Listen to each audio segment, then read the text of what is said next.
Okay, so in this video we're going to have a look at some translations from Spanish to English and then English to Spanish.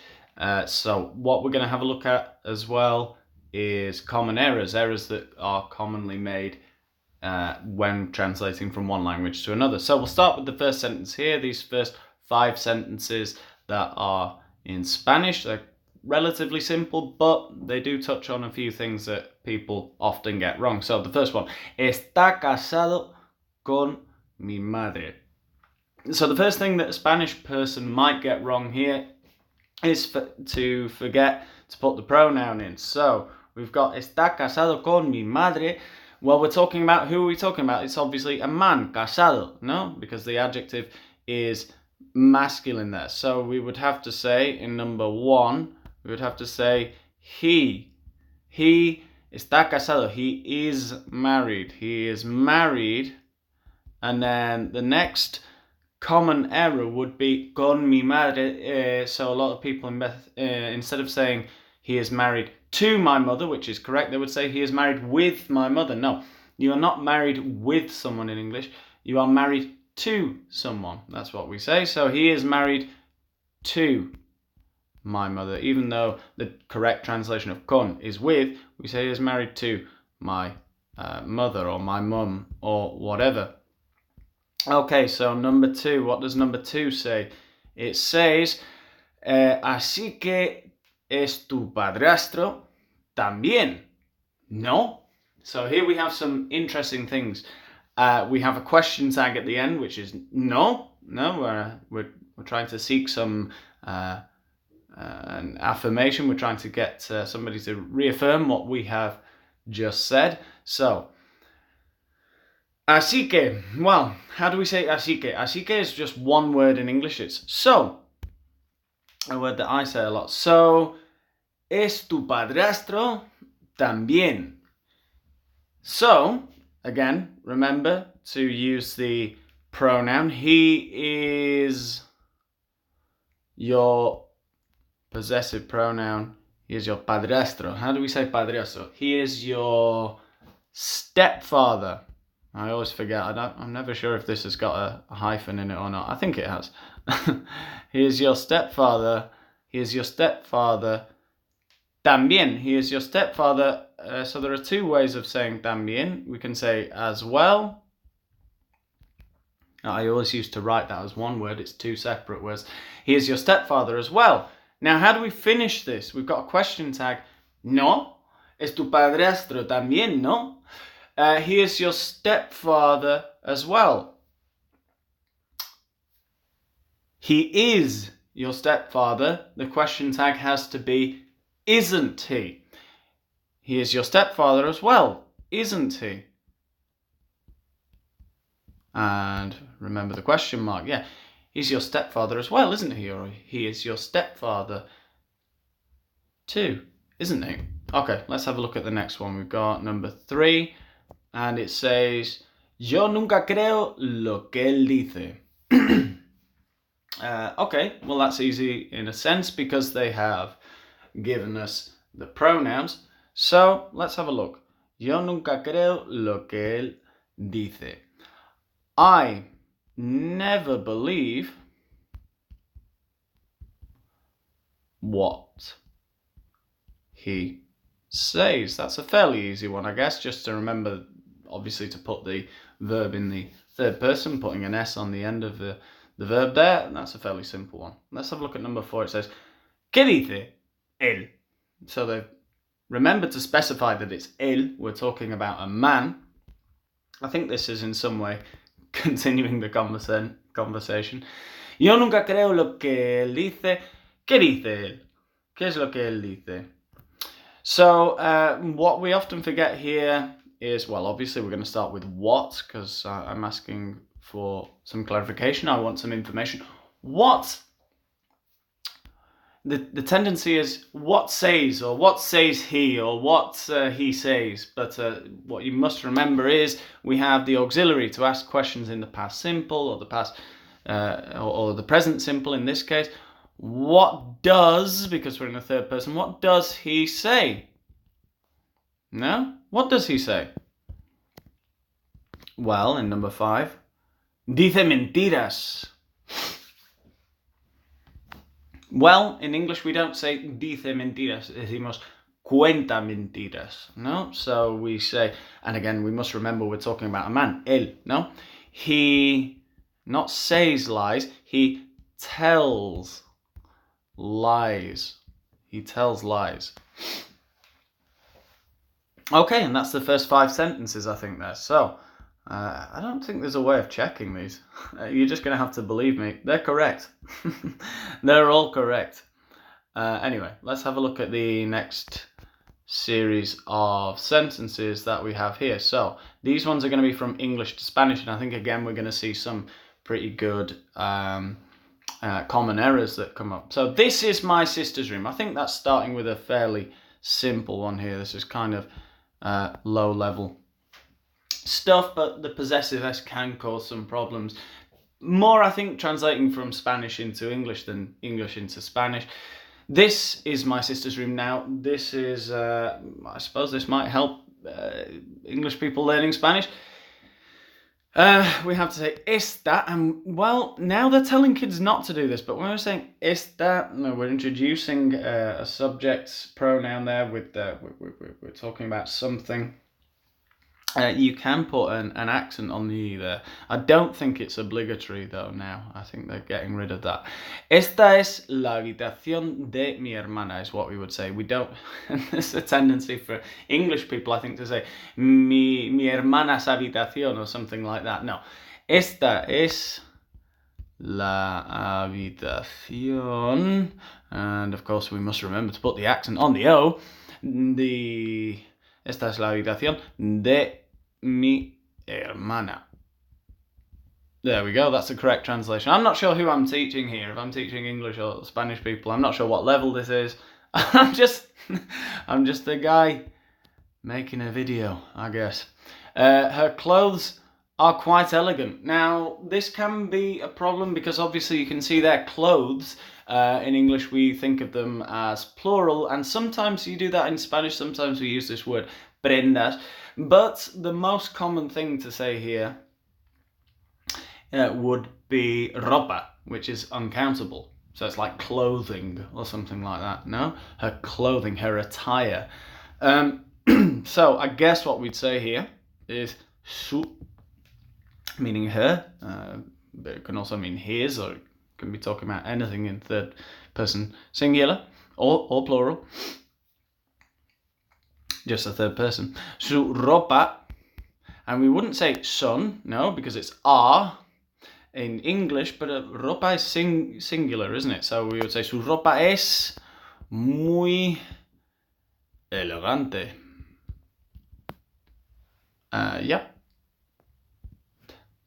I'm happy with that. Oh, no. I've made a mistake. It's not muy, because it doesn't say very. It says quite. Now, how do we say quite in Spanish? Her clothes are quite elegant. Su ropa es bastante. Bastante elegante. Yeah, I'm happy with that. Let's go with number 3 then. Number 3 says rain is necessary. So again, it's a sentence that looks very easy, but one which would cause a lot of problems. Not a lot of problems, but it's a very common mistake here. So, what a lot of Spanish people, I think, would, or Spanish speakers would say here in English, they would say the rain is necessary. But when we're talking about something in general, we're not talking about a specific rain. We're talking about rain in general. We don't put the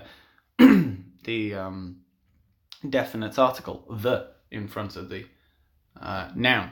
So, like in Spanish, you would say la rain, no, la lluvia es necesaria. In English, we wouldn't say the rain. We would just say rain. Rain. We're talking about rain in general. Rain is necessary. Okay, number 4. So it says, my godfather taught them to me. Oof. Well, we don't know because we have no context. We have no idea what we're talking about. What did he teach me? I don't know. My godfather. Let's start with that. Mi padrino. Oh, padrino, no. Mi padrino taught them to me. Well, I'm not sure what the them is here, whether it's masculine or feminine, so I'm going to assume he taught me something masculine. What might he have taught me? He taught the only thing I can think that you teach are classes. Son las clases. You talk about songs, canciones, las canciones, stories, historias, las historias. I'm going to go with las. I'm going to say it's feminine.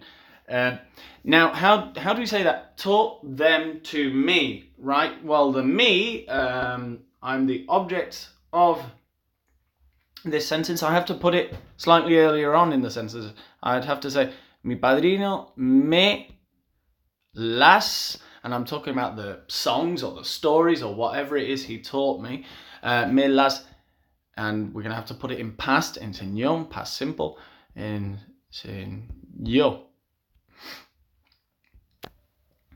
Mi padrino me las enseñó. Yeah, I think so. And I'm going with las because I'm going to assume it's something feminine like songs or stories or something like that. I don't know. Anyway, is he still alive? Is he still alive? Now, this is a really simple one in Spanish. It looks like a more complicated sentence than it is. Is he still alive? I want to know if he continues to be alive now. Well, in Spanish, that's really, really simple. I'm assuming we're still talking about your grandfather, no, your godfather. So I think what we would say is, it's a question. Sorry. Sigue vivo. Just 2 words. I want to know if he remains alive. If he continues live, we say, and we don't even need a he there. We must remember the double question mark. Who am I teaching? Am I teaching English people Spanish or Spanish people English? I guess I don't really know. Okay, we've got some more common mistakes here. We've got some Spanish sentences that we're going to translate into English. Let's go. So number 1, what does it say? It says, no deberías haberte dormido. Now this sounds quite complicated. So debería is a modal verb which in English is should. But it's no deberías. So I'm talking to you. Tú no deberías, right? I know that from the conjugation of debería. So it would have to be like this. You shouldn't, right? You should not haberte dormido, no? So you shouldn't, the verb haber, which for some reason is always forgotten in English, is just have. It's like tener. You shouldn't have, and this is a thing, haberte dormido, because it comes from the reflexive verb dormirse, which isn't the same as to sleep, it is to fall asleep. So we have to put it in the 3rd column, remember, the past participle. You shouldn't have fallen asleep. It's not the same as to go to sleep. Dormirse is when you fall asleep, involuntarily. You stop being awake. No lo pude evitar. Okay, let's have a look. Number 2. No lo pude evitar. Now this one's quite complicated because we have the verb evitar, and evitar is normally avoid, like esquivar algo. But no, what we want to say here, we have an expression here which is going to sound strange, I think, to a lot of people. No lo pude evitar. First of all, who am I talking about? I'm talking about me. No, so I'm going to say I no pude, right? So no pude comes from the verb poder, right? So that's can. In past is couldn't. In this case, because it's negative, could, and in negative, couldn't. However, I think this would be acceptable. We could say, I couldn't help it. I'm going to say something different, but I'm going to write this at first. And we say, no pude evitarlo in English now. The lo has to go at the end. That's the complement there. So I couldn't, and we would say help it. So this one's a really strange one because help obviously we think of as meaning ayudar, no? But when we can't help doing something, for example, laughing at a funeral, that's something you shouldn't do. I couldn't help laughing. If you have a verb after the verb help, it goes in ing, and it means that that thing could not be avoided, or maybe it can. But no, we always use it in a negative sentence. I couldn't help it. No lo pude evitar. I couldn't do anything to... I guess there is a similar expression in Spanish, como que no lo pude remediar. But yeah, that's what we would say. I couldn't help it, or I wasn't able to help it, I guess would technically be better. But let's move on. That's the best way to say it. That's the most common one. I couldn't help it. It was an accident. I couldn't help it. Okay, let's have a look. Number 3. Eso es lo que me gusta oír. Now, this again is an expression. So I think what a lot of people would say here is, that is what I like to hear. Yeah.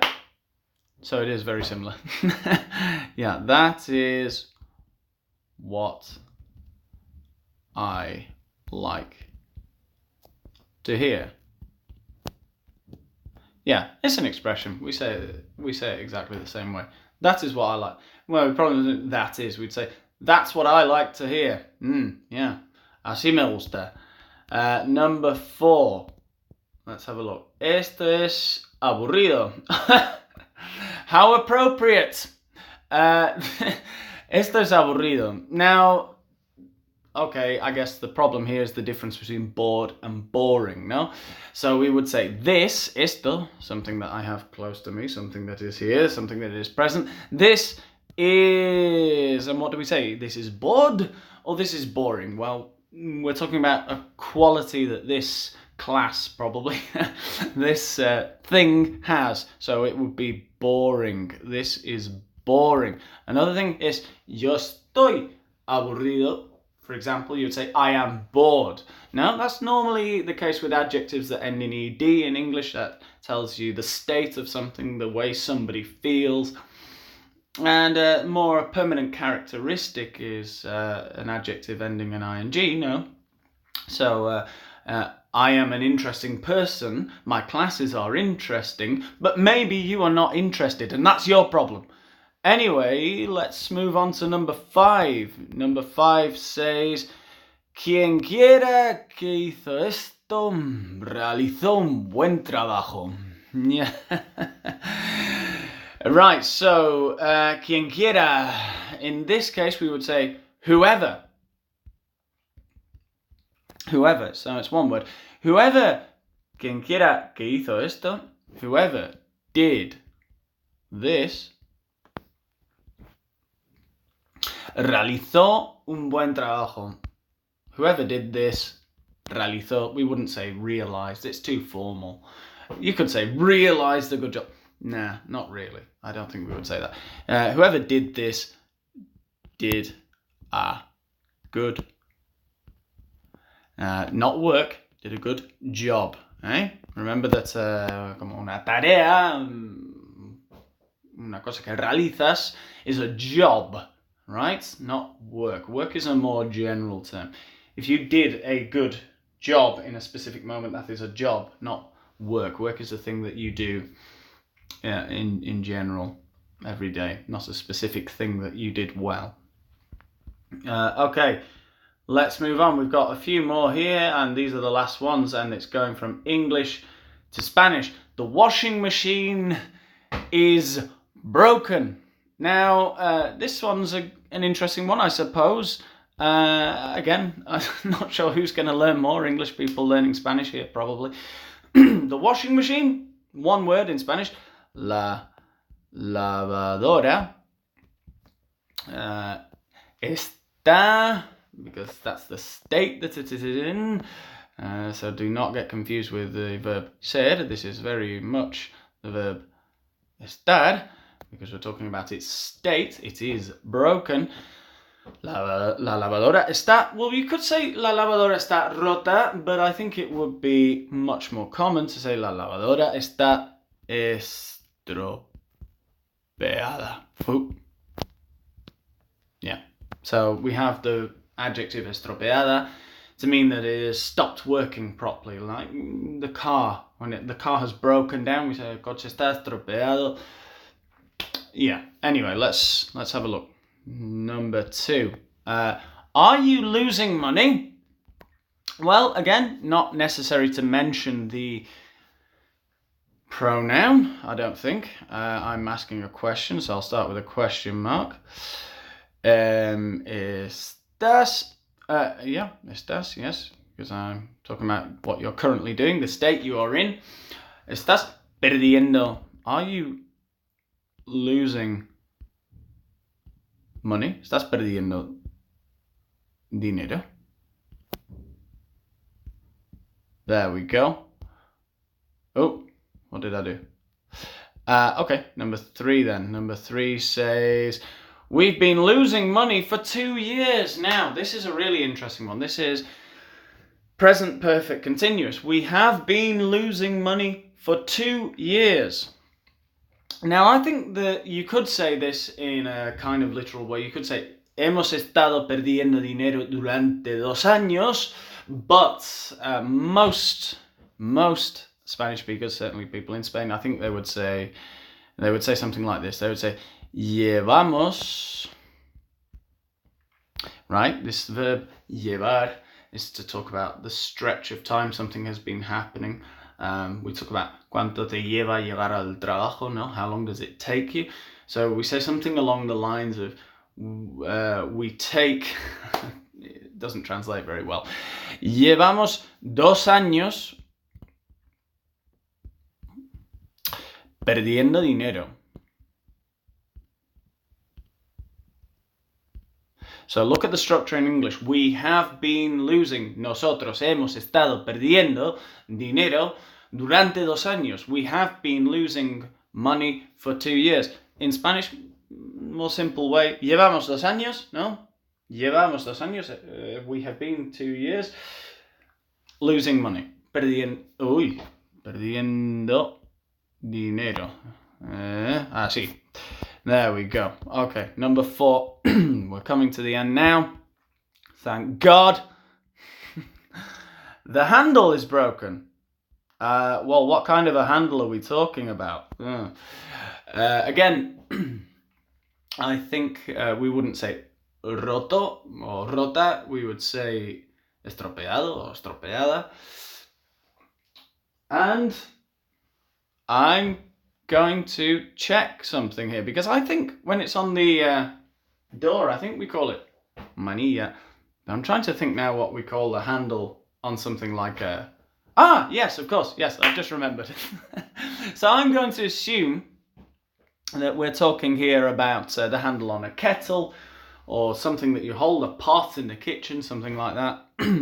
So this is an interesting one. Asa. I think it's feminine, but we have to say el asa. Why? Well, because the noun begins with an A, and it also has the emphasis on that first A. No? So el asa, we can't say la asa, no. El asa está... Uy, mi madre. Ay, mi madre. Está estropeada. Yeah, and I think we're done there. Okay. And number 5, I slept like a log. Well, you say literally the same things in the same expression in Spanish. No, I slept like a log. Not necessary to say I, is it, in Spanish? So you just say dormí como un tronco. Ahí lo tenéis, troncos.